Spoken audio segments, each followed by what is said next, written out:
This is the outside now. We have some clothes hanging there.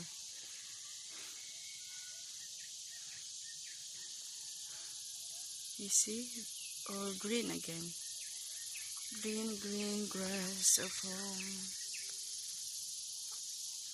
Look what we have. We have a roaster for tinola soup. Char. Ardo! That's Ardo. So here, as usual, same place, same area.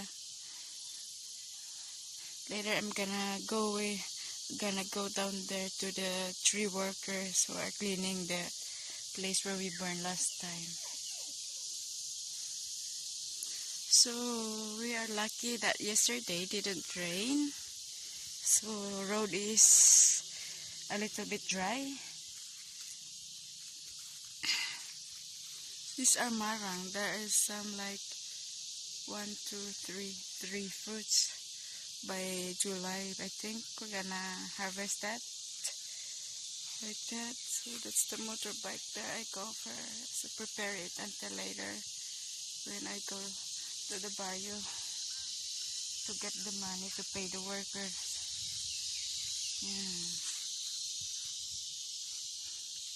What a nice morning view with the yellow bell. So there.